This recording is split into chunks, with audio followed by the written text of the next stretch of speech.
Assalamualaikum warahmatullahi wabarakatuh. Alhamdulillahirabbil alamin. Wassalatu wassalamu ala asyrafil anbiya'i wal mursalin wa ala alihi wa ashabihi ajma'in. Wa la haula wa la quwwata illa billahil 'aliyyil 'azim. Allahumma la sahla illa ma ja'altahu sahla wa anta taj'alul hazana idza syi'ta sahla. Rabbi shrah li sadri wa yassir li amri wahlul 'uqdatam min lisani yafqahu qawli.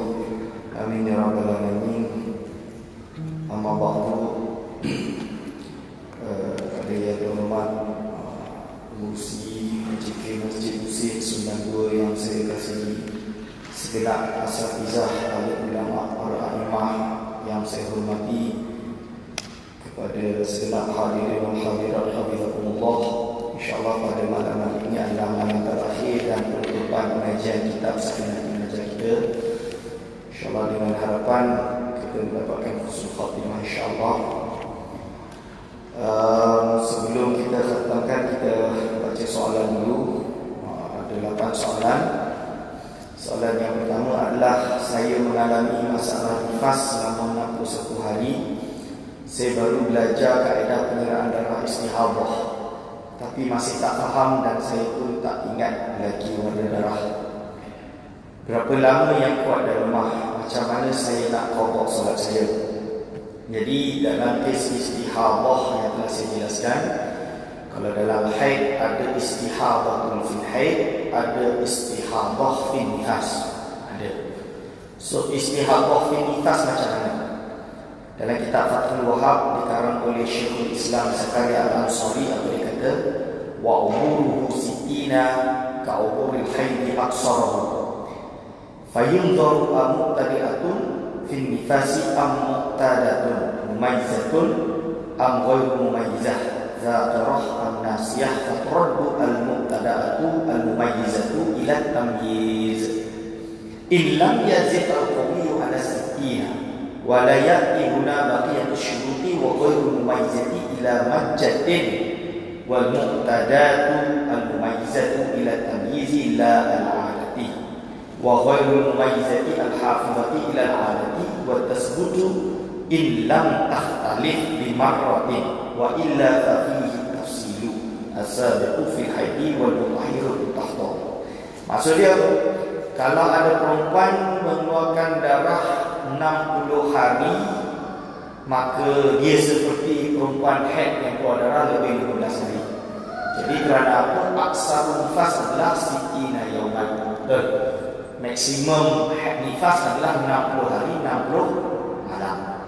Kalau darah perempuan tersebut nifas dia lebih 60 hari 60 malam, contoh dia kes ini 61 hari, maka fayunzaru, dia tengok apakah dia muqtadi'ah, iaitu orang yang pertama kali nifas, tapi dia baru first time kahwin, lepas tu dia hamil, dia lahirkan anak pertama kali, first born, contoh dia, terjadilah nifas, muqtadi'ah nifas, muqtadah, ataupun dia anak kedua, ketiga, keempat, contoh dia, yang dah ada adat, yang mumayyizah, yang dapat membezakan darah sama ada qawi atau tidak, atau yang tidak dapat membezakan darah, iaitu antara qawi atau tidak, atau dia tak cukup syarat faqidah syurut tamyiz, tak cukup syarat untuk membezakan darah, seperti darah satu warna sahaja misalnya, yang mana keterangan dia dah panjang, dia terangkan dalam kitab dalam pembahasan babul haid. Dalam hal ini, kalau dia mumayyizah, dia muqtadi'ah pertama kali haid, tapi dia mumayyizah boleh bezakan darah, atau muqtadah pernah haid dan dia boleh membezakan darah yang mana qawi dan tidak, maka yang qawi itu nifas, yang dhaif itu bukan nifas tapi istihadah.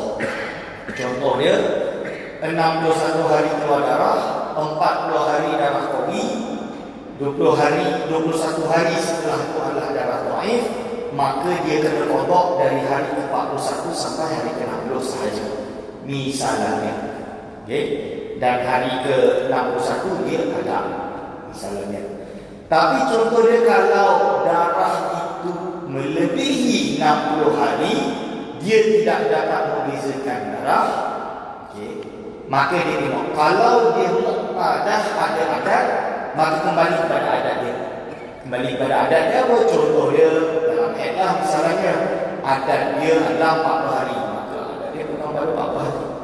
Kalau adat dia 50 hari, maka adat dia 50 hari. Tergantung kepada adat yang ada sebelum ini. Sama ada nanti ada yang ikut package yang tidak, itu dia kena buat daurah khusus head. Dia kena buat daurah khusus head. Dan ini penting fardu ain kepada semua wanita. Kalau dah mengalamilah, itu kita akan terangkan pada soalan yang ke-7 insya-Allah. Kes yang ini macam mana? Tak ingat darah, tak boleh, tak faham pun mana qawi dhaif, tak tahu. Berarti dia dianggap mutahayyirah. Adat pun dia tak tahu, berarti dia mutahayyirah. Dalam kes ini aqallun nifas, paling sedikit nifas. Dalam kitab fiqh paling sedikit nifas berapa? Majah. Majah tu apa? Satu tumpuk. Ini itulah sekali tu. Berarti apa? Dia terpaksa qada 60 hari. Dia terpaksa qada 60 hari. Susah Ustaz macam mana? Sebab itu nasihat saya, belajar ilmu had bukan bila nak kahwin. Bukan dah kahwin. Sebelum kahwin pun belajar. Umur 9 tahun, 10 tahun, 11 tahun, 12 tahun kena belajar fiqh had dipanggil dengan Risalatul Mahid ataupun Fiqhun Nifas dan lain-lain lah. Ini ada dalam adat tulis. Okey, faham? So itu peringatan dari saya. Soalan yang kedua, saya baru sekali yang kiblat di rumah saya salah. Apakah saya perlu mengulangi solat saya? Ada dua pendapat dalam mazhab Syafi'i. Pertama, dan ini yang asah, kena mengulangi solat. Kerana apa? Dia tahu yang solat dia ijtihad dia sebelum ni tak sah. Contoh dia apa? Kiblat sini dia semayang selama ni saja. Bila dapat tahu, dia tahu bahawa tak sah, tapi dia kena qada. Contoh dia apa? Dalam kitab dalam kitab Al-Um, diambil dari Al-Um tapi dia dinukil oleh, sebab saya tak nukil dari Al-Um, saya nukil daripada apa tu namanya Al-Majmu', iaitu matan dia Al-Muhadzab. In shalla summa tayaqana al-khata'a fa fihi qawlan. Kalau dia salat lepas tu dia yakin dia salah, maka ada dua qaul. Al-awwalu yalzamuhu ayyu'ila. Pertama, dia wajib untuk mengulangi salat. Ini qaul yang kuat. Li'annahu tayaqana lahu yaqinul khata'i fi ma ya'lamu mislahu fil qada. Kerana apa? Dia yakin yang dia salah, sehingga yang menyebabkan dia itu qada. Falam yuqtadda bima qada. Maka apa solat yang telah lalu dianggap tidak sah, tak dianggap.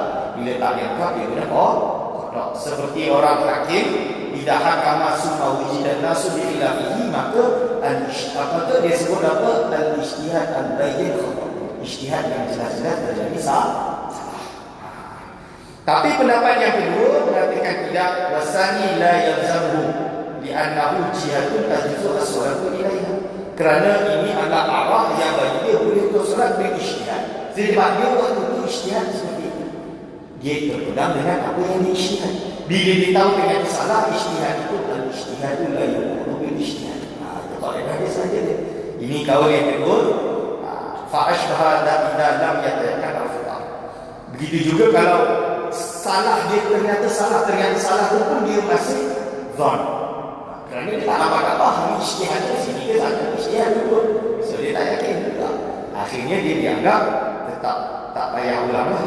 Wa in shalla ila jihatin summa ra'al qiblata fi yaminihi aw shimalihi lam ya'ud. Begitu juga mau kiri boleh, kanan boleh, macam mana? Ini akhirnya kira dia tak boleh mengulangi solat kerana khata antara kanan atau kiri tidak dapat diketahui secara pasti. Fala yuqadu bil ijtihad. Ini adalah dua qaul dalam mazhab Syafi'i. Okey. Terus soalan ketiga. Apa yang saya faham, kalau kita dalam musafir maka kita boleh solat jamak qasar sebelum sampai sempadan rumah kita. Soalan saya, apakah masjid qaryah boleh dijadikan sempadan? Jika saya ada lebih dari satu rumah berlainan tempat, ada rumah yang saya tidak, tetap ada yang jarang-jarang, apakah saya tak boleh solat jamak qasar sebelum sampai sempadan rumah saya? Okey, soalan ini simple. Sempadan. Definisi sempadan menurut mazhab Syafi'i ada banyak. Contohnya dalam Fathul Wahab, Yaitu awal untuk safar adalah mujawazatus sur, melebihi sur. Sur itu adalah benteng. Sur, bisi, sur, benteng. Kerana apa? Zaman dulu ada city wall. Bila dia dah keluar city wall, berarti dia dianggap musafir. Walaupun dia belum sampai ke dia dari Fes nak pergi ke Mekah, dia baru keluar tak sampai 200-300 meter ataupun setengah kilometer daripada Sur. Tapi dia dalam keadaan musafir. Di jalan-jalan dia pergi, dia nak solat jamaah boleh. Muhtasun di masa haram itu, kalau orang itu ada surah dari tempat negara tersebut, sama ada balad ataupun Korea. Sebab ada sur dianggap dengan Korea kampung, ada sur dianggap dengan balad. Lalu fa'in lam yakun, kalau tak ada sur dia tak boleh nak syur. Fa mujawazatu umran, berarti dia keluar dari keramaian. Itu boleh dianggap sebagai balad. La kharabin, bukan kharabin iaitu tempat-tempat yang dah hancur. Contoh dia apa dia panggil ruins. Contoh dia hajara atau indarasa dan lain-lain. Wala basatin, kalau basatin tak boleh dianggap sebab itu bukan tempat indah. Itu adalah tempat kita. Contoh dia di bandar, kampung, lepas tu dia ada masra'ah atau ada basatin kat luar. Bukan berarti yang dianggap keluar daripada kebun, tapi keluar daripada sur tadi atau tempat keramaian rumah. Itu baru boleh dianggap. Wa mujawazatul lebih faqat, iaitu rumah-rumah terkumpul. Hillah itu macam perkumpulan rumah. Okey. Contoh dia, atau mujawazatul ardi wadin, atau dia contoh dia ada tempat rumah di tepi bukit, lepas tu ada wadi. So dia tak ada sur tapi dia lepas daripada satu jurang. Contoh dia. Ini jurang tu boleh dianggap sebagai batasan daerah. Okey. Wa mahbidi au mis'ad, atau tangga contoh dia dan lain-lain, atau yang sesama dengan dia. Jadi ini adalah cara ulama dulu membezakan batas. Zaman sekarang macam mana? Zaman sekarang negara dah tentukan sempadan. Betul. Di sempadan Selangor, sempadan Negeri Sembilan. Saya nak pergi ke Perak, ke Ipoh. Dari Kuala Lumpur ini lebih dari 200 km. Saya keluar Kuala Lumpur dah masuk Rawang, Rawang ni dah Selangor. Saya berhenti dekat RNR, baru masuk Johor, berhenti kat RNR untuk solat jamaah di RNR Rawang. Boleh ke tak? Kalau saya nak balik, saya belum sampai, saya dekat RNR Rawang, belum masuk rumah ni KL. Boleh, rumah saya KL lah. So tak boleh. Boleh lah dekat RNR tadi. Tapi dah masuk rumah saya, masjid macam mana tak boleh lah. So sempadan masjid rumah tak boleh. Masjid rumah Korea tu tak boleh untuk dilakukan jamaah di sini. Kalau dekat rumah macam mana? Macam Rawang tadi tak ada masalah. Okey? Ini jelas. Kalau ada dua rumah yang kedua contohnya dia memang duduk di Negeri Sembilan, tapi dia beli satu villa besar di Canda Baik Pahang. Itu rumah dia, tapi dia pergi situ only weekend satu malam sahaja. Contoh dia, ini bukan iqamah, bukan iqamah. Iqamah ni apa? Dia kena niat duduk di situ 4 hari 4 malam secara sempurna. Kalau dia tak duduk 4 hari 4 malam secara sempurna, tidak dianggap iqamah. Okey. Terus yang soalan keempat, jika seseorang itu solat fardu tapi berimamkan solat sunat, adakah dikira dapat pahala berjamaah? Saya tak boleh nak kata pahala tu, tapi apakah dianggap berjamaah? Dianggap itu pahala tu Allah SWT itu kan. Okay. Apa dia kata? Berkali-kali saya baca, iaitu wa tasihhu qudwatul muaddi bil qadi wal muftaridi bil mutanaffili wa fi dhuhri bil asri wa bil qudus. Maksudnya sah bermakmumkan seorang yang menunaikan solat adab di belakang solat yang orang yang melakukan solat qadha. Begitu juga orang yang solat fardu belakang imam yang solat sunat. Ataupun zuhur solat di belakang solat asar, atau sebaliknya asar di belakang solat zuhur, sah. Okay. Dianggap sah. Berarti dapat jamaah sepatutnya. Cuma pahala dia macam tu. Okey. Soalan kelima, doktor pernah sebut basuhan dengan mesin basuh auto dikira suci jika pakaian itu sudah terkena najis, sama ada mughalazah atau mutawasitah, apakah perlu dicuci dulu sebelum masuk washing machine atau tidak? Kalau tanya saya, sekali lagi seperti saya jelaskan, mazhab yang saya pilih, washing machine adalah suci lagi menyucikan. Tahirun. Kenapa? Yang seperti saya sebut dalam syarah Yaqut Hafiz, dia sebut ghasalat naw'ani. Mesin basuh ada dua jenis. Satu yusammunahu otomatik lah, yang tengah bulan. Okey, yang ini jelas. Sebab apa? Air masuk, kena baju dia buang ke bawah. Ustaz, lubang dia ada semua tu tak lubang. Lubang tu memang semua sebab benda tu berpusing. Air tetap datang daripada atas. Bukti ke tuan-tuan beli washing machine mesti air tu dekat atas. Lepas tu saluran buang dekat bawah dia mesti. Dan dia bukan sekali, itu banyak kan. Kalau najis mughalazah macam mana Ustaz? Seperti yang saya sebut, apakah sabun menempati tempatnya debu? Kan dalam mazhab Syafi'i, ihdahunna bil-turab, salah satu daripada basuhan 7 tersebut kena dengan turab. Betul.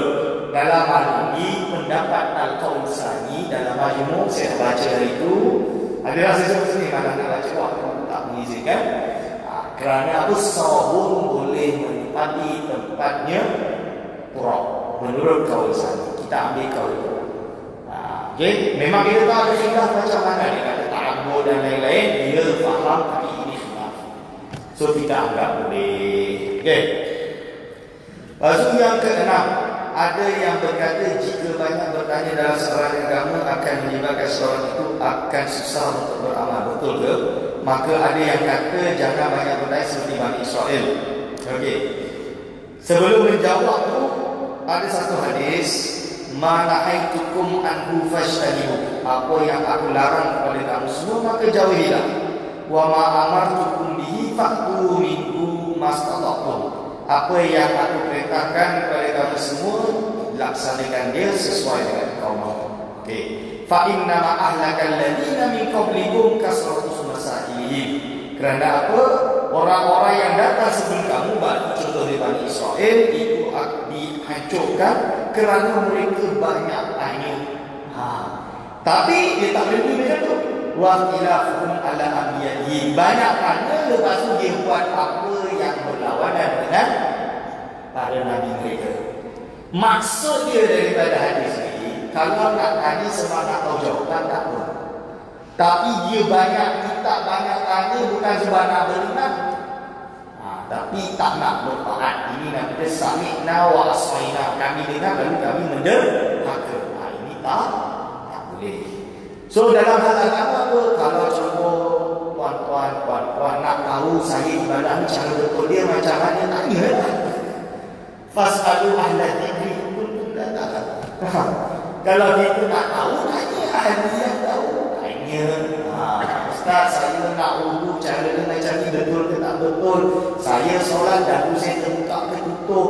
Susah Ustaz, boleh ada cara dia macam mana yang mudah possible saya lakukan seperti itu. Kenapa? Sebab tu macam ni. Contoh dia tanya. Tapi bila dah dapat jawapan dan tahu kita posisi sebagai seorang mustafti yang berminta pada fatwa, maka kita kena ikut apa orang yang kita bertanyalah. Maksudnya ahli ilmu, mufti, ulama dan lain-lain, kita ikutlah. Jangan contohnya kita dah tahu tak boleh, lepas tu banyak tanya, hospital mau pergikannya dia atau tanya nak test. Ini penyakit paling buruklah zaman sekarang, bertanya untuk mengetes.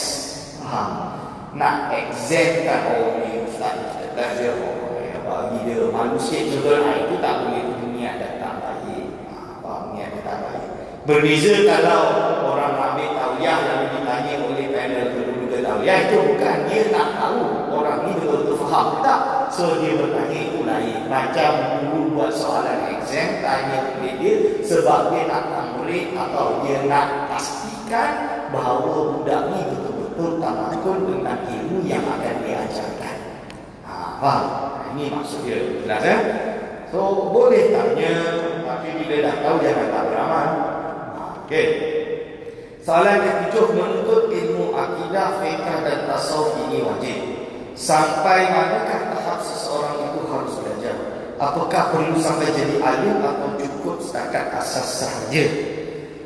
Kalau fardu, jadi saya kata menuntut ilmu ini ada yang fardu ain, ada yang fardu kifayah. Fardu ainnya setiap orang satu persatu yang ada di sini yang daftar mukallaf wajib tahu. Kalau tak tahu wajib keluar menuntut ilmu. Okey. Fardu kifayah iaitu minimum di satu kampung ni seorang tahu. Kalau basically kat sini bukan kampung lah, satu negeri sembilan ni minimum seorang tahu. Contoh yang fardu ain, definisi yang diberikan oleh Imam Taudi, iaitu salah seorang ulama yang ada di Maroko, iaitu fayajibu ala kulli ahadin ay yata'allama ma yahtaju ilaihi. Wajib bagi setiap orang untuk belajar apa yang dia perlukan. Contoh dia apa? Semayang, ini fardu kan? So, cara nak semayang wajib tahu A to Z. Kecuali musafir, dia tak tahu kenapa, sebab dia tak pernah musafir. Ini tak perlu lah dia tahu lagi. Bila dia nak musafir, wajib untuk dia tahu. Contoh dia haid dan nifas. Bagi wanita ini fardu ain. Kecuali lah dia lahir-lahir sampai besar tak keluar darah sama sekali. Misalnya, ini kes lain lah, special case. Tapi kalau semua wanita wajib tahu secara fardu ain. Fardu ain tuan-tuan. Tapi kalau lelaki tak wajib, fardu kifayah. Sebab kita tak kena, kita la nahtaj ilaih. Kita tak memerlukan dia bagi lelaki lah. Tapi lelaki kahwin dengan wanita, lepas kahwin ternyata isteri dia tak tahu bagai. Zero, no knowledge at all, kosong, tak lemak. Okey, nak suruh dia pergi belajar, dia jealous. Isteri dia cantik macam bidadari, mengalahkan segala wanita di Negeri Sembilan. Contoh dia, kalau isteri aku keluar, dia nanti mesti ada orang jatuh cinta, nanti dia hantar sihir ke apa-apa. Contoh lah. Contoh. Saya bagi dia tu. Lalu macam mana? Akhirnya dia tak nak isteri dia keluar. Maka wajib si suami keluar menuntut ilmu, belajar ilmu crack ni, balik rumah ajar isteri dia. Ini adalah ilmu yang wajib. So, apakah perlu sampai jadi alim? Kalau orang awam, tak payahlah nak sampai jadi alim kalau dia memang tidak ada keperluan. Contoh dia apa? Dia ni tak boleh nak tinggi-tinggi, dia cukup nak ibadah, cukup apa yang dia dapat. Apa yang wajib saja. Tapi ada di kalangan belajar yang kalau berhenti, dia ada kudroh, ada pemikiran untuk berfikir lebih tinggi dan dia ada kewajiban untuk jadi alim, maka wajib bagi dia belajar sampai dia jadi alim kerana fardu kita. Contohnya apa? Falak. Ilmu falak. Ilmu falak ni fardu kita itu. Sebab apa? Siapa kalau contoh Negeri Sembilan tak ada yang ahli falak? Siapa nak tentukan kiblat masing-masing ini betul ke salah?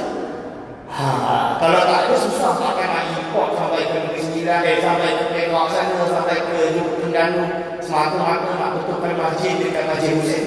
Dekat Seremban ni bukan satu masjid, bukan masjid. Dia tak mampu nak buat benda tu. Contoh dia, maka fardu kifayah sediakan ahli falak. Sebab tu nanti insya-Allah Jabatan Negeri Sembilan pun akan buat bengkel ilmu falak. Ustaz-ustaz yang nak belajar boleh belajar. Contoh dia, ilmu falak. Kerana ni fardu kifayah. Baru satu ilmu fardu kifayah bukan falak dia. Apa lagi? Faraid. Dia kena tahu. Apa lagi? Apa ilmu sotek, bahasa Arab, balaghah, mantik, ilmu kalam yang tinggi, bukan akidah. Akidah semua orang wajib tahu. Ilmu akal, jadaliyah dia, perdebatan dia tentang ilmu khilaf dia tentang. Sebab kalau tak tahu, ada orang datang syubhat langsung. Semua orang tak boleh jawab. Ini fardu kifayah.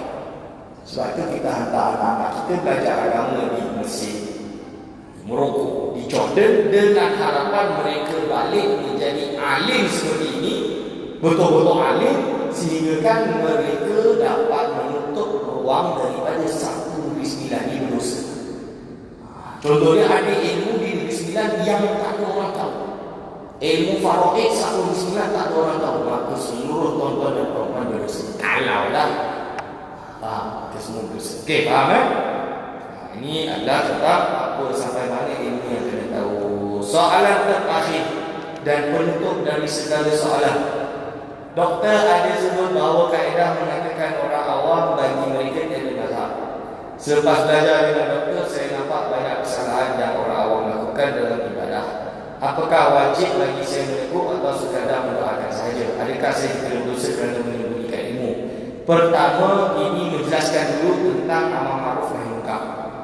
Amar ma'ruf nahi munkar, kalau bagi orang awam, dia adalah bil qalbi.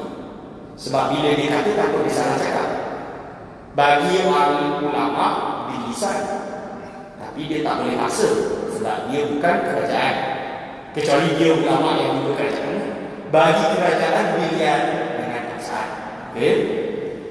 Lalu sebatas apa kita boleh diam atau cukup dalam hati? Ini dalam kitab Syah Jamal dia panjang dia explain, iaitu apa? Wal ingkaru yakunu bilian, mengingkar suatu boleh dengan ayat. Qatalla fa in ajaza tak mampu fa bil lisan. Faham? Maka dia mampu, tak mampu maka dengan lisan. Kalau dia tak boleh maka bil qalbi. Jadi apa maksud tak boleh itu? Dia kata apa? Tak boleh itu adalah idza lam yakhaf ala nafsihi wa malihi. Berarti kalau dia melakukan amar ma'ruf nahi munkar tapi dia takut terhadap jiwa dia. Dia cakap nanti orang fitnah, dia cakap nanti orang tambah marah, orang tambah patut pada diri dia atau pada harta dia, orang akan ambil harta dia, usir dia ke apa, maka dia dianggap sebagai alasan untuk dia tak melakukan amar ma'ruf nahi munkar dengan lisan atau dengan niat. Berarti dia diturunkan. Ini adalah batasan dia. So tuan-tuan dan puan-puan, kalau setakat menegur isteri atau isteri menegur suami, contoh dia, suami dia tak tahu, isteri dia tahu, bagi tahu contoh dia, atau menegur anak, maka ini tak ada masalah lah buatlah. Walaupun si awam Ustaz, tapi dah belajar, sudah tahu, ajarlah, sebab tu tak ada masalah, tak ada fitnah yang besar berlaku. Tapi kalau dia nak bagi tahu orang yang maybe dia cakap yang aku dia kan, contoh dia, ini tak boleh lah. Abang takut banyak dia, maka dia diam je lah. Macam mana? Contoh. Tapi yang kaedah saya sebut hari itu adalah al-amilah. Apa maksud al-amilah? Orang awam tidak ada masalah baginya. Berarti kalau dia tengok kawan dia, contoh dia solat masih dagu terbuka. Contoh yang perempuan, dagu terbuka. Nak sebut nanti tak dia langsung datang sembahyang. Contoh dia. Nak tegur susah nanti dia marah, contoh dia. Saya takutlah dia nanti kita anggap bahawa dia orang awam. Al-amilah madhabalah, kita ikutkan pada apa mazhab yang ada yang mengharuskan dia untuk solat terbuka dagu. Kerana apa? Kalau kita kerana ada masyarakat, ada berat bagi dia untuk buat benda itu, kita anggap memang dalam mazhab Hanafi, dalam kitab yang saya sebut sebelum ni, dalam kitab fatwa Qurratul Ain bi fatwa Ismail Zain, dia dah sebut dalam kes ini ada wajah dalam mazhab Hanafi yang memperbolehkan. Maka disebabkan susah banyaklah orang salah cara pakai untuk aurat ketika solat bagi para wanita, maka al-amilah dia ada di situ. Faham? Ini cara dia. So fikir 2-3 kali lah kalau nak betul. Ada cara dia pilih. Okey. Sekian saja soalan, dah habis. Sekarang kita buka kitab dan khatamkan, tinggal setengah jam. Dah setengah jam. Sebab isyak lambat kan sekarang. Okey, bismillahirrahmanirrahim. Qala mu'allif rahimahullah wa nafa'ana bihi wa bi ulmihi amin. Kita saum dah lupa. Okey. Wa yajibu ma'al qada'i al-imsaku li sawmi fi sittati mawadi'ah. Iaitu wajib berserta dengan qada'. Dia wajib kalau dia tak berpuasa, tapi dia kena qada dan juga tahan di saumi. Walaupun berpuasa tapi dia tak puasa, tapi dia kena tahan. tak boleh makan. Bukan orang tak boleh sengaja makan. Fisik tadi bawah kita bertempat pada dengan kis. Al-awwalu fi Ramadan, pada bulan Ramadan, la fi ghairihi ala muta'addin bi fitrihi. Tidak pada selainnya bagi orang yang sengaja untuk berbuka. Contoh dia pada bulan Ramadan dia tidak berpuasa, maka wajib bagi dia tahan juga, jangan makan walaupun dia tak berpuasa kalau di bulan Ramadan. Kalau selain bulan Ramadan, walaupun dia sengaja buka puasa, contoh dia ada puasa pokok, contoh dia ada haid, akhirnya tak boleh puasa, lepas dia nak pokok bulan Syawal, sekali ada orang buat open house, tiap-tiap hari open house. Open house pukul 12 siang, dia tak dapat nak ganti puasa dia. Contoh dia, ada puasa pukul 12, terpaksa buka, makan, tak apa, boleh, tak ada masalah. Okay? Contoh dia. Wasani yang kedua, ala tarikh niyati lailan fil fardhi. Contoh dia apa? Dia terlupa pasang niat pada waktu malam. Solat puasa fardu bulan Ramadan, dia lupa pasang niat. Maka puasa dia tak sah. Puasa dia jelas tak sah. Lalu macam mana dia buka puasa dia? Dia kena imsak, tahan diri daripada makan. Walaupun dia tak puasa, tak sah puasa. Wajib bagi dia imsak. Wasalisu alaman tasakhara zannan baqa al-laili fa balagha. Yaitu yang ketiga, orang dia itu bersahur, bersahur makan. Zannan dia sangka baqa al-laili masih malam. Fa balagha ternyata dah masuk subuh. Alamak, dah makan macam mana, tak sah puasa dia, maka dia kena apa? Dia kena tahan imsak walaupun dia tak puasa. Warabi'u alaman aftara zannan al-ghuruba, iaitu keempat orang yang berbuka puasa disangka dah ghurub, iaitu dah tenggelamnya matahari. Jadi masa dia ingat dah maghrib, dia pun makan, ternyata belum maghrib.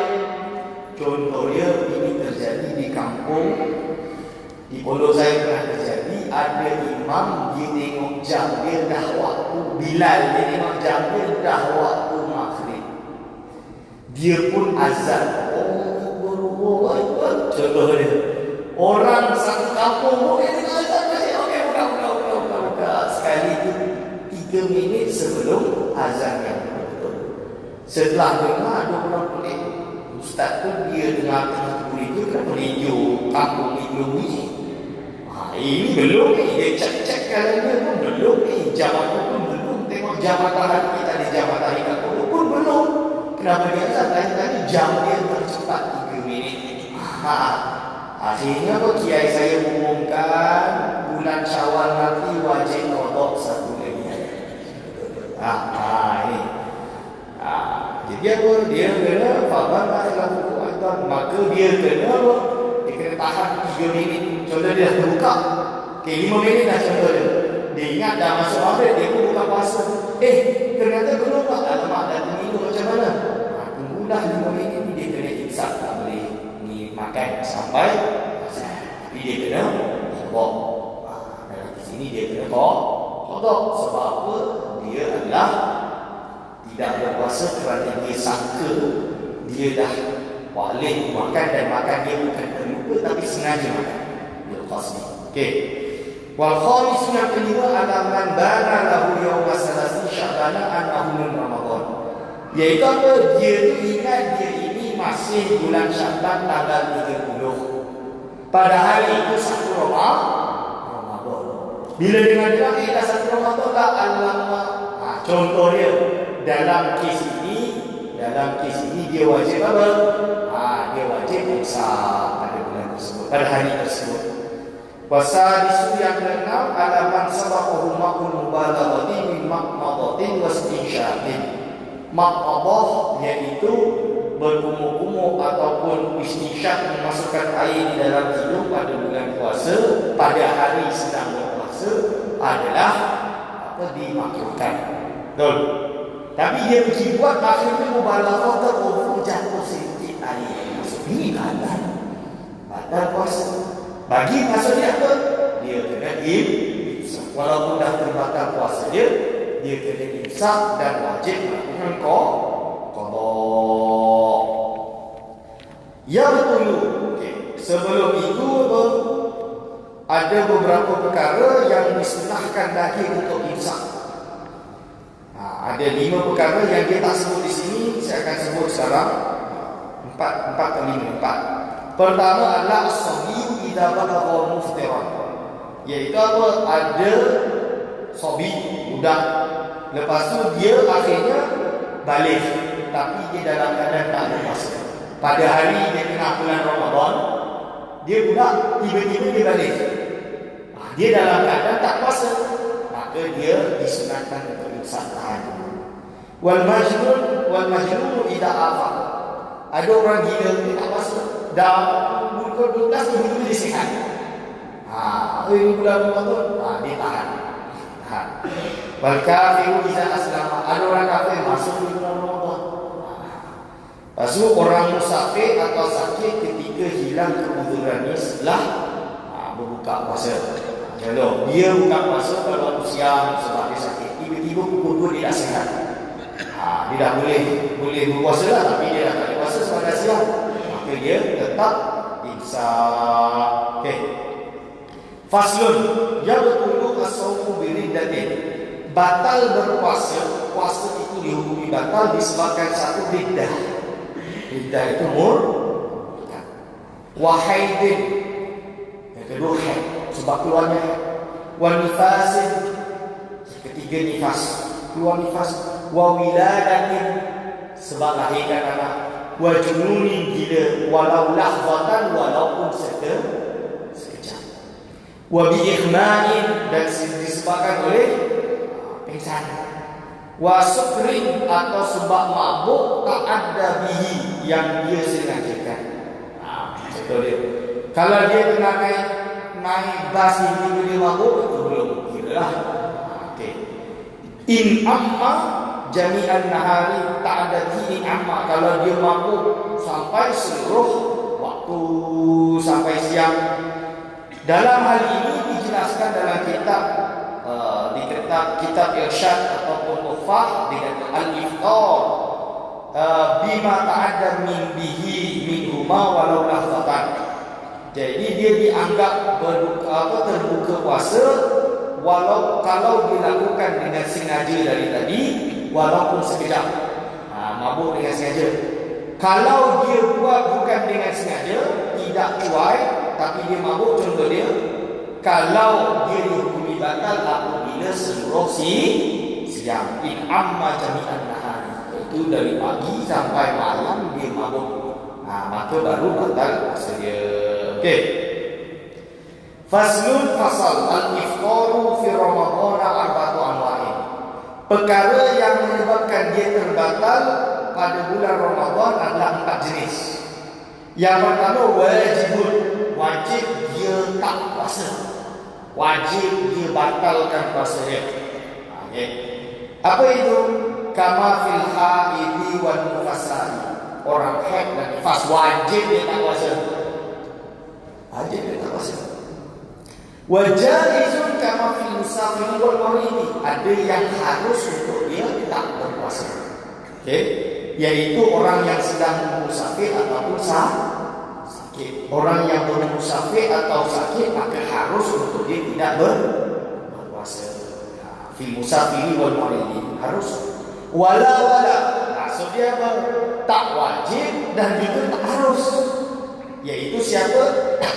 Kama fil majnuni, itu orang gila. Orang gila ni tak kena kata wajib dia tak puasa, dia gila. Oh dia boleh tak berpuasa, tak boleh lah. Dia gila tak bawa macam mana? Wajib tak harus tak. Wala. Okey. Tu. Wa muharramun, ada yang diharamkan untuk dia tak berpuasa. Iaitu apa? Kaman akhara qada Ramadan. Orang yang mengakhirkan qada bulan Ramadan hatta dhaqa al-waqtu anhu, sehingga dah sempit waktu untuk dia qada. Contoh dia tinggal 1 hari dia sengaja tak berpuasa, tak boleh, haram bagi dia wajib berpuasa juga. Sebab dah tak sempat dia qada. Perempuan ada 15 hari misalnya dia tetap kena rajinlah qada puasa. Anda rajin qada puasa tu jangan sampai tinggal puasa. Okey. Maksudnya dalam bulan 11 bulan yang dia kosong tu lah, sebelum Ramadan make sure dia qada puasa. Wa aqsamul iftari arba'atun aidan.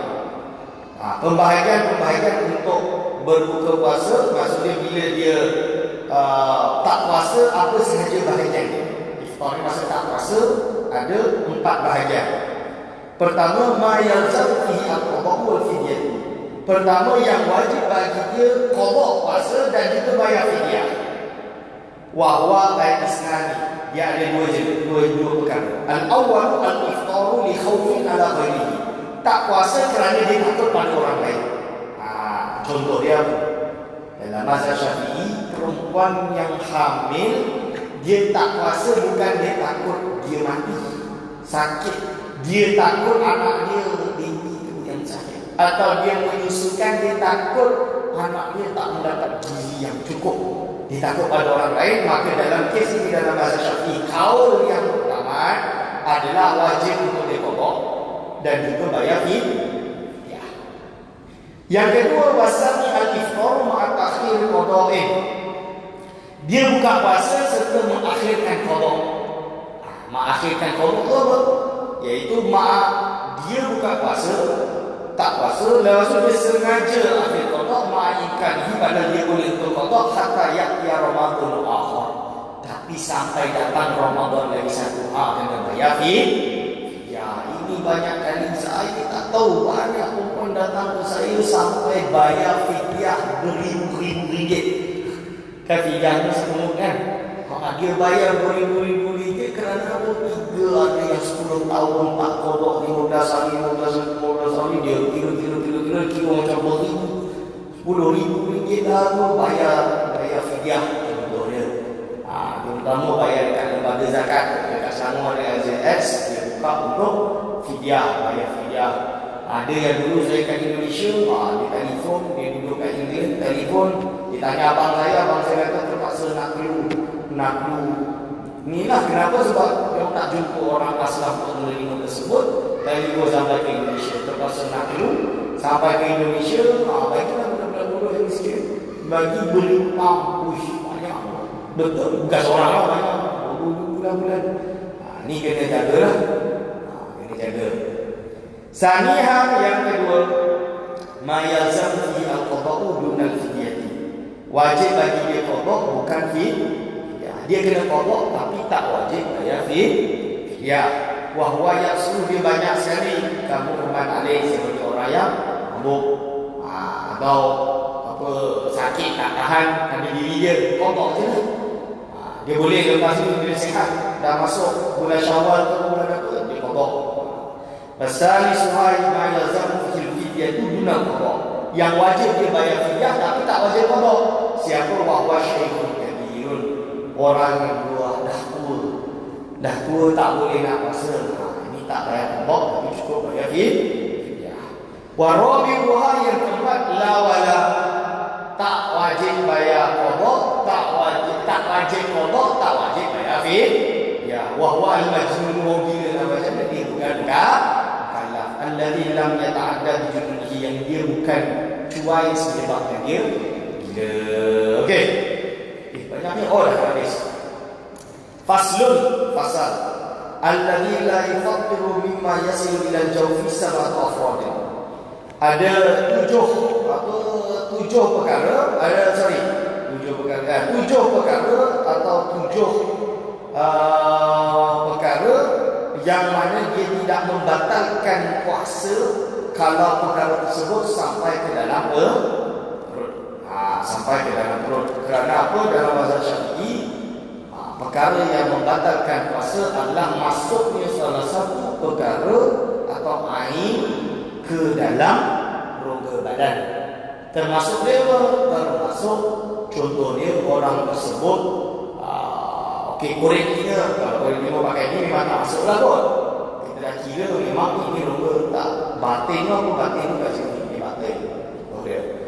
Kalau pakai apa nama dia, cotton bud, Itu soalan tu.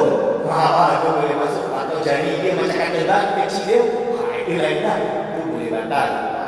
Dia kata juga orang kulit itu tak batal, katanya batal kalau masuk biru ke badan. Berarti batin daripada lubang tersebut.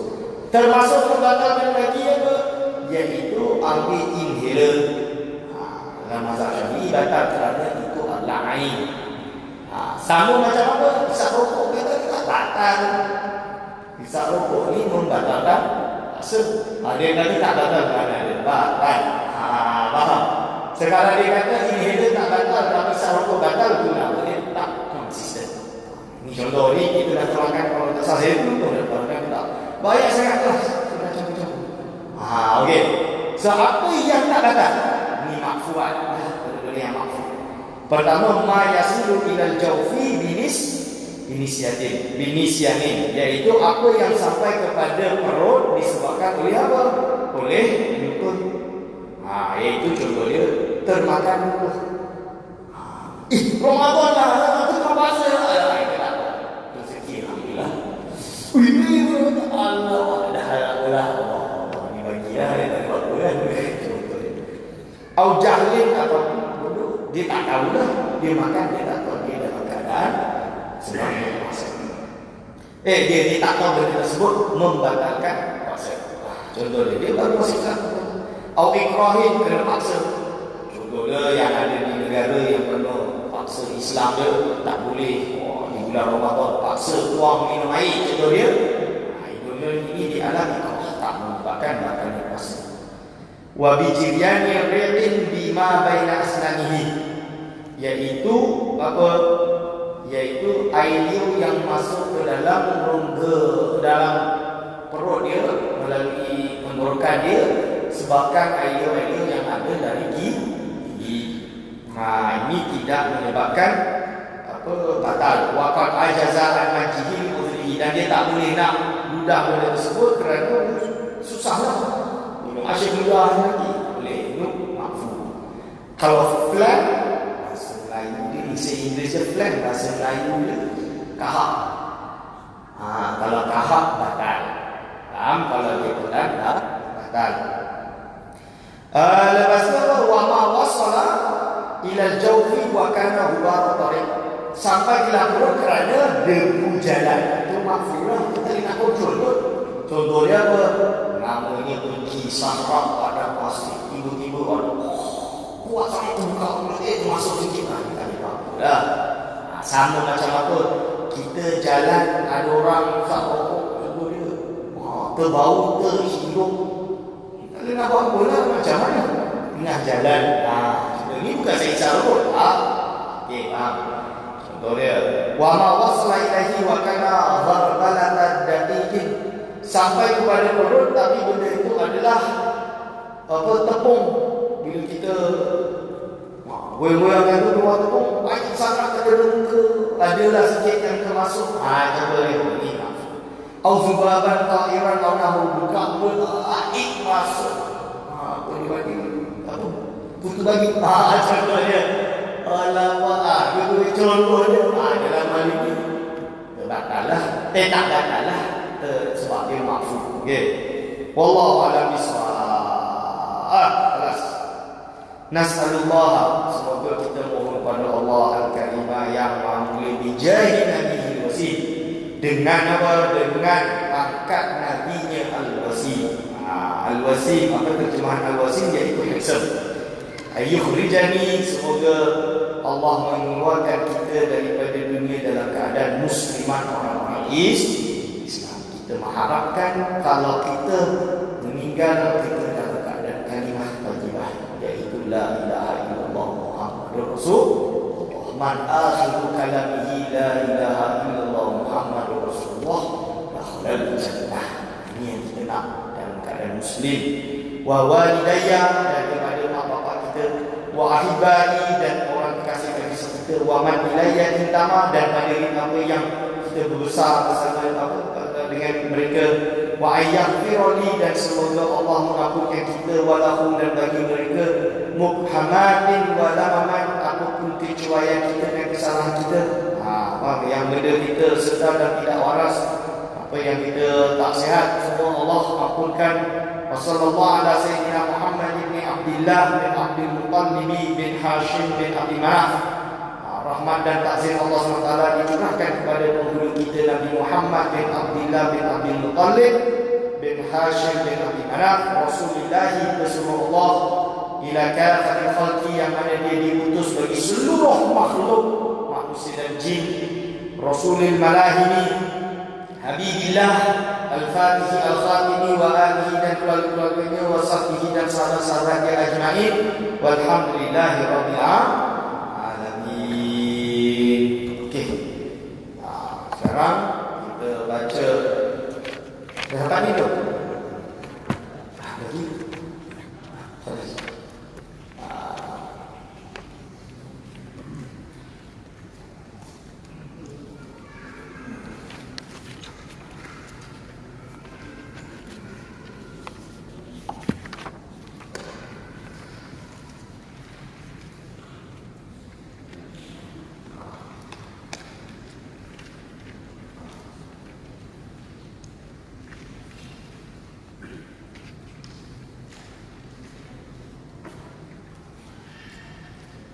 Kalau sijil nanti dah hafal, tanya kat bos. Saya tak tahu. Itu ni ijazah riwayat dia je lah. Kat pondok ni kitab lazim ngaji kelas pertama sekali masuk 5 ibtidaiyah. Wajib mengaji. Tak sah kalau sebelum tak ngaji kitab ni. Saya ngaji ni dulu kalau tak salah kiai apa ni, nama dia kitab Kasyifah saja. Kasyifah syarah dia, tak ngaji tak tinggi sangat. Kitab Nailul Rajab tak sampai 10 lagi kalau tak salah. Saya pun dah lupa. Tapi yang kitab saya ada makna tu kita Kasyifah saja tahun 97 98. Okey, dah. Ijazah periwayatan kitab Safinatun Najah Habib Salim bin Abdullah Al-Hadrami, meninggal tahun 1970 Hijriah. Bahasa Arabnya ijazatun biriwayati kitab Safinatun Najah lil Habib Salim bin Abdullah Al-Hadrami. Bismillahirrahmanirrahim, dengan menyebut nama Allah yang Maha Pemurah di dunia akhirat dan Maha Pemurah di akhirat sahaja. Alhamdulillah, segala puji perkara ilahi dimiliki oleh Allah Ta'ala, alladzi yang ja'alana, yang telah menjadikan kita minal muslimina, di kalangan orang-orang Islam. Wassalatu wassalamu ala sayyidina, salawat dan salam dicurahkan kepada penghulu kita Muhammadin, Nabi Muhammad khatimin nabiyyin, penutup seluruh nabi wal mursalin dan para rasul.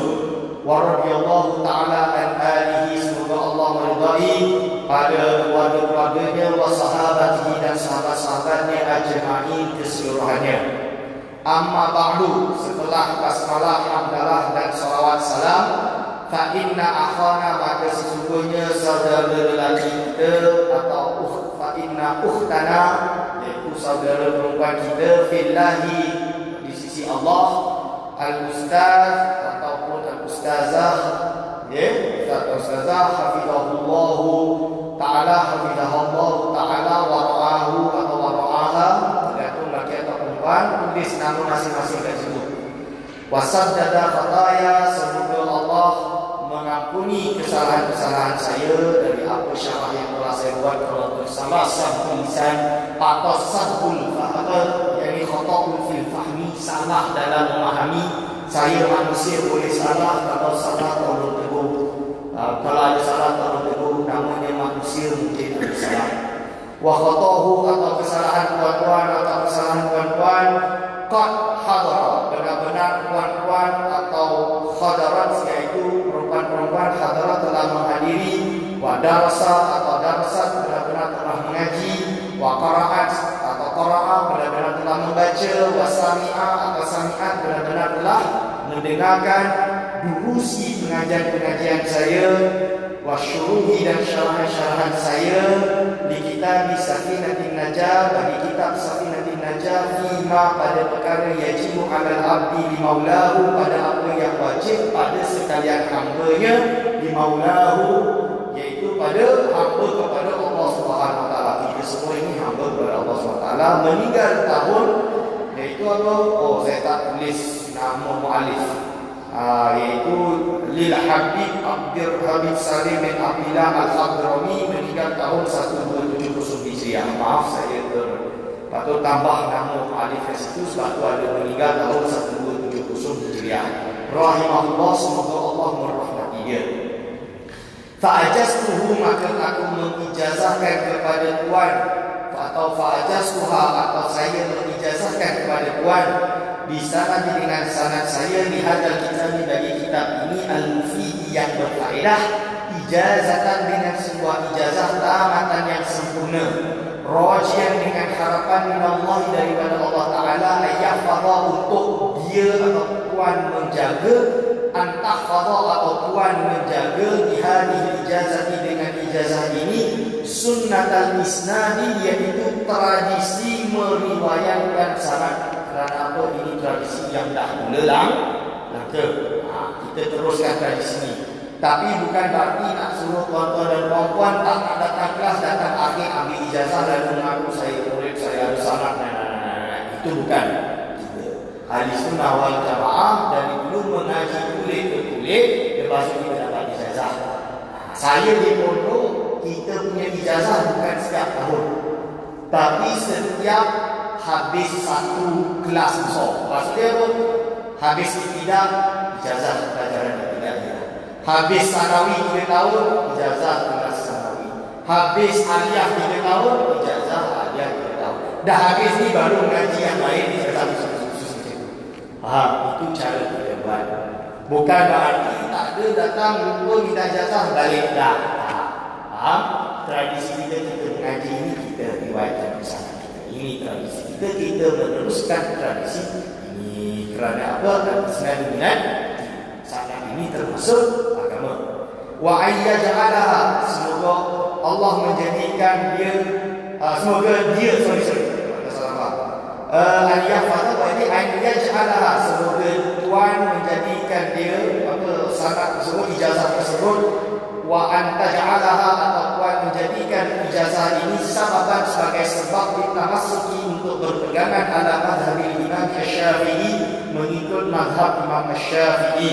Kama ajazani, seperti yang telah mengijazahkan kepada saya syekhi, guru saya, wa mujizi, dan juga yang memberi ijazah kepada saya. Yang pertama Al-Qiyai Al-Mursyid, iaitu siapa? Qiyai Al-Mursyid Al-Alamah Muhammadun Zamarati Asy-Syafi'i Al-Kinjali Al-Kibiri Al-Indonesia, meninggal tahun 1999 Miladiah, bulan September. Tak ingat tarikh dia tepat.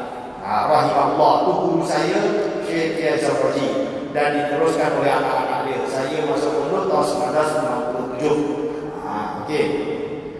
Wa huwa awwal man, dia adalah orang yang pertama sekali darasani, telah mengajar aku kutubal madhabi, iaitu kitab-kitab madhab Asy-Syafi'i yang sebangsa Syafi'i. Dia pertama sekali yang mengajar.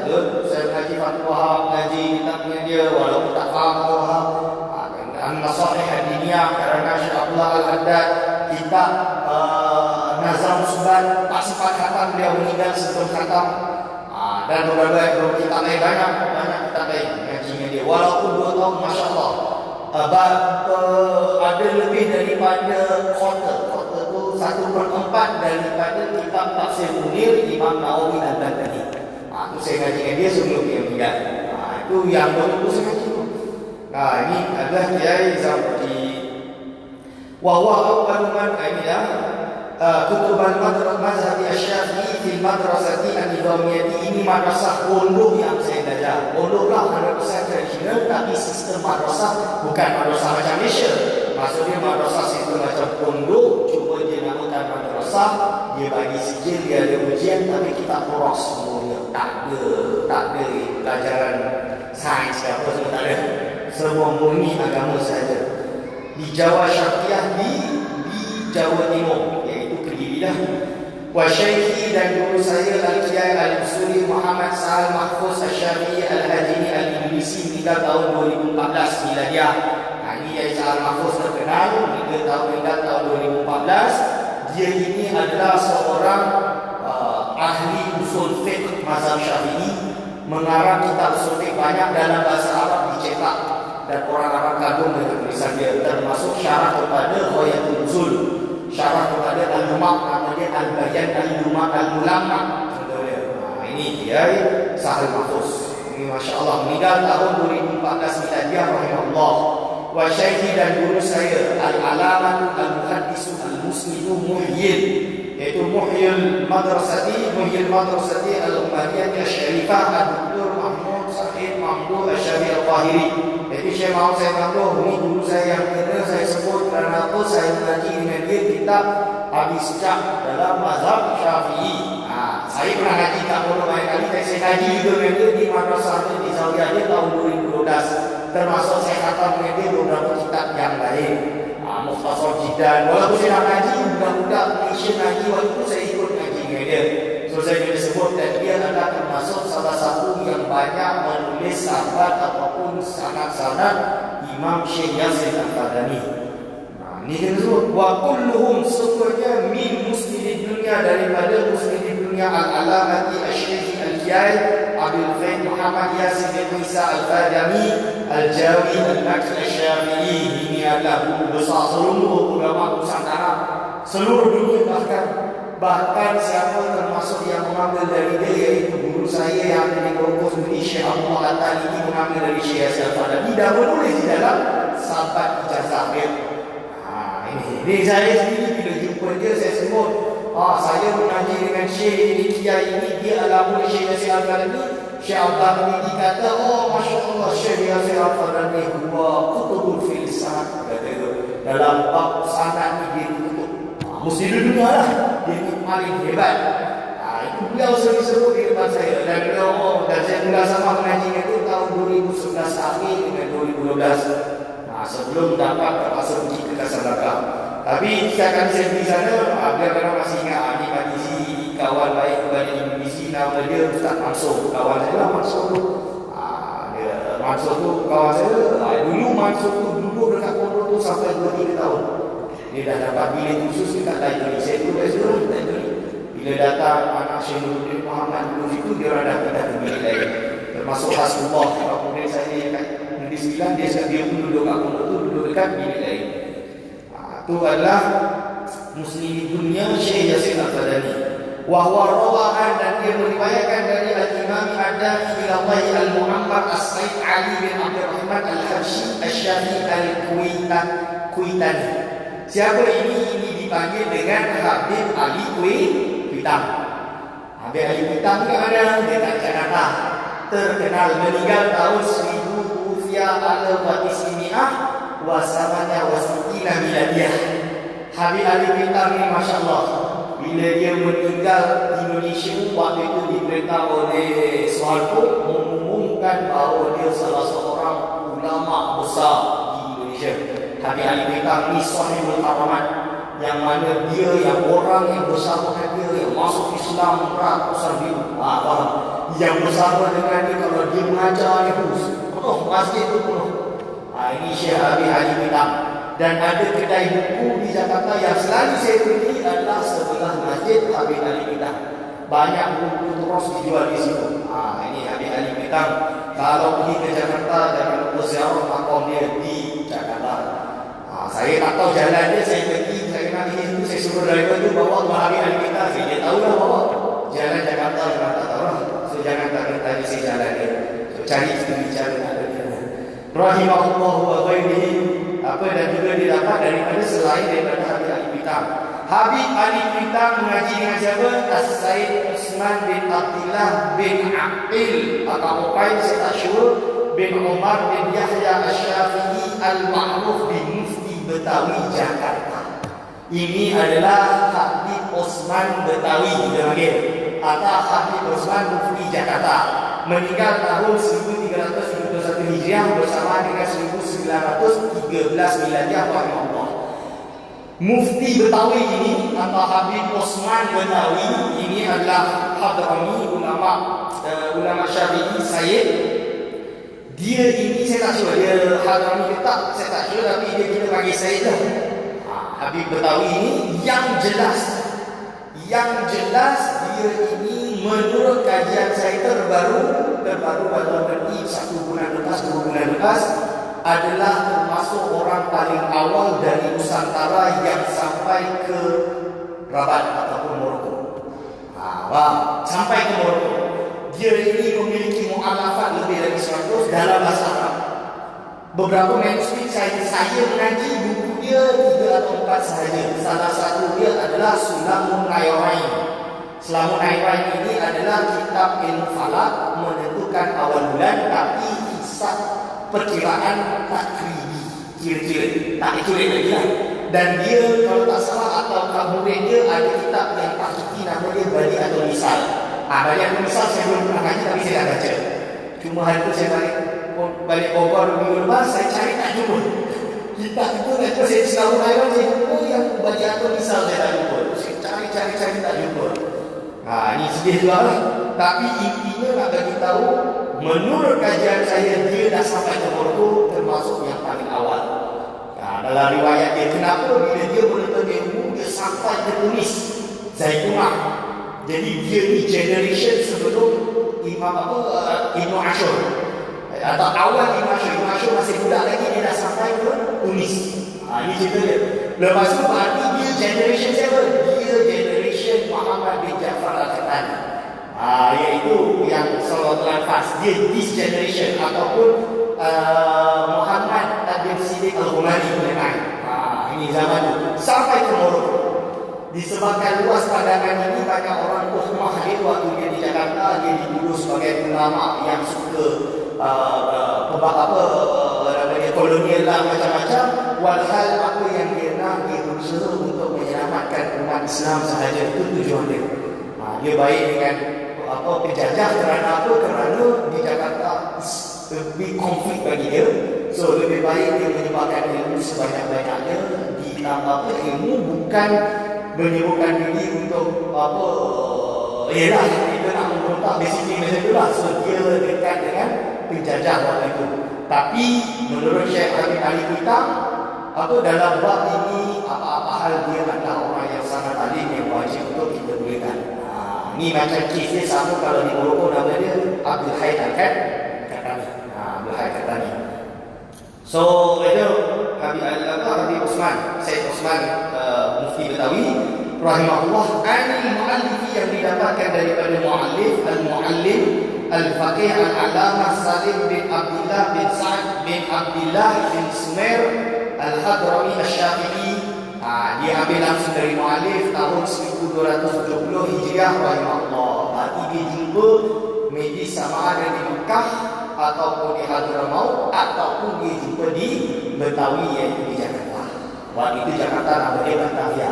Sebab dia pergi Betawi. Okay.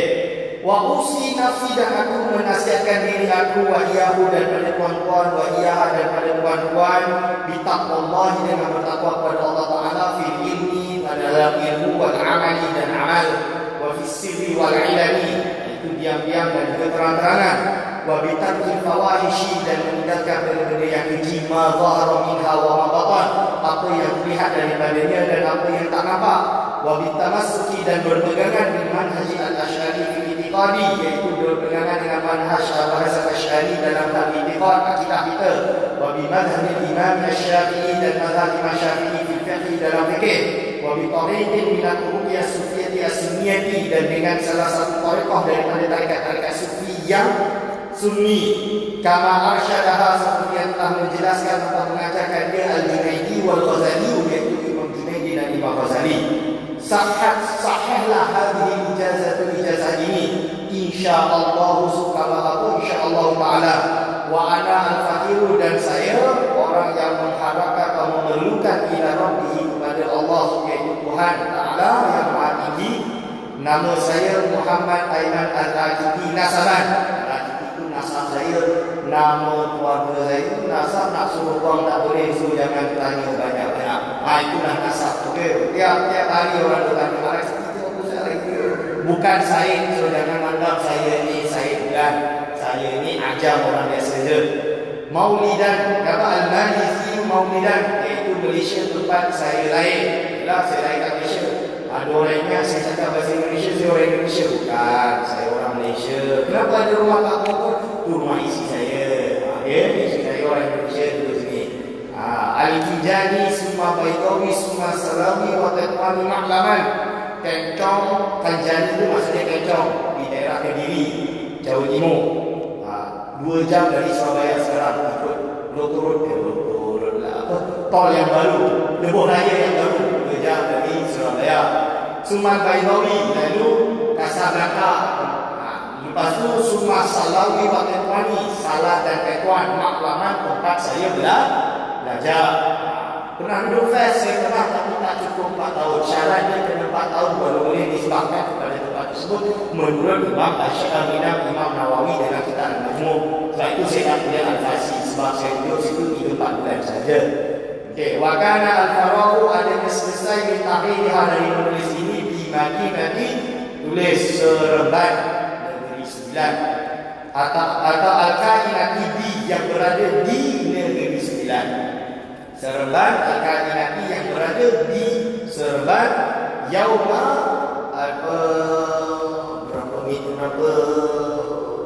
berapa hijrah? Tarikh hari ini 18 Rabiul Tsani. Samanya Asyara Rabiul Tsani tahun 1440 Hijriah. Al-Muwafiq yang bersamaan di Yaumi Arba'ah wa Ishrina, 24 Desember sanah tahun 2018 Miladiah. Bila saya sebut ajas hukum, maka tuan-tuan dan puan-puan menyebut qabil ijazatan atau aku terima ijazahnya. Ajas hukum wa ajas hukunna. Bismillahirrahmanirrahim. Alhamdulillahirabbil alamin. Hamdan yuwafi ni'amahu wa yukafi mazidah. Ya Rabbana lakal hamdu kama yanbaghi li jalali wajhika wa 'azimi sultanik. Allahumma shalli ala sayyidina Muhammad salatan tunjina biha min jami'il ahwal wal afat wa taqbilana biha jami'al hajat wa tutahhiruna biha min jami'is sayyi'at wa tarfa'una biha innaka 'ala darajat wa tuballighuna biha aqsal ghayat min jami'il khairat fil hayat wa ba'da mamat. Allahumma shalli ala sayyidina Muhammad bi adadi anwa'i rizqi wal fuqahiyya basdar rizqi syukur islam iman syarikal hisab usul al-inari dan wasi'an min kulli jihatin min ghadaimi wa bi'adhari min al-mahfuqi bi mahfatika wa karamika bi khairi hisab.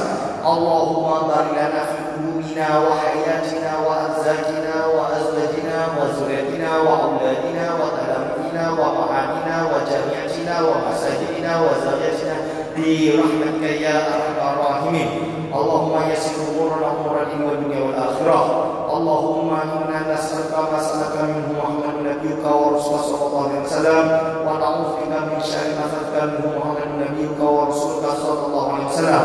Allahumma arina al-haqqa haqqan warzuqna ittiba'ahu wa arina al-batila batilan warzuqna ijtinabahu. Allahumma balighna al-makkah wal madinata li ziyarati haramika wa harami habibika Muhammadin sallallahu alaihi wasallam. Yusran wa busran wa rahmat wa salamati bi rahmatika ya arhamar rahimin. Rabbana hab lana min azwajina wa azwajina qurrata a'yunin waj'alna lil muttaqina imama. Rabbana la tuzigh qulubana ba'da idh hadaytana wa hab lana min ladunka rahmah. Rabbana innaka antal wahhab. Rabbana atina fid dunya hasanah wa fil akhirati hasanah wa qina azabannar. Subhanaka rabbika rabbil izzati amma yasifun wa salamun alal mursalin walhamdulillahi rabbil alamin. Al-Fatihah.